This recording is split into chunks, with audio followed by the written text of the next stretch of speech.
ఈ మధ్య టీవీలో పేపర్లో చూస్తున్న కడప పార్లమెంట్కు ఉప ఎన్నికలు రావచ్చు అని.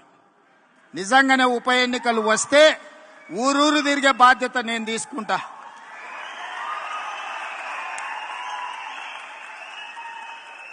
కడప పౌరుషాన్ని ఢిల్లీకు చాటే సందర్భం వస్తే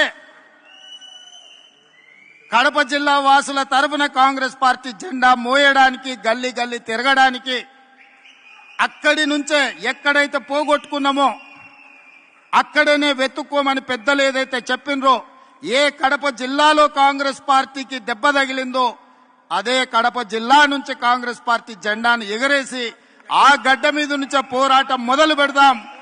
ఈ మధ్య టీవీలో పేపర్లో చూస్తున్న కడప పార్లమెంట్కు ఉప ఎన్నికలు రావచ్చు అని.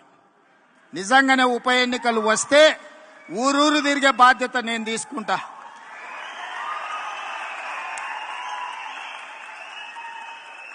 కడప పౌరుషాన్ని ఢిల్లీకు చాటే సందర్భం వస్తే కడప జిల్లా వాసుల తరపున కాంగ్రెస్ పార్టీ జెండా మోయడానికి గల్లీ గల్లీ తిరగడానికి అక్కడి నుంచే ఎక్కడైతే పోగొట్టుకున్నామో అక్కడనే వెతుక్కోమని పెద్దలు ఏదైతే చెప్పినరో, ఏ కడప జిల్లాలో కాంగ్రెస్ పార్టీకి దెబ్బ తగిలిందో అదే కడప జిల్లా నుంచి కాంగ్రెస్ పార్టీ జెండాను ఎగరేసి ఆ గడ్డ మీద నుంచే పోరాటం మొదలు పెడదాం.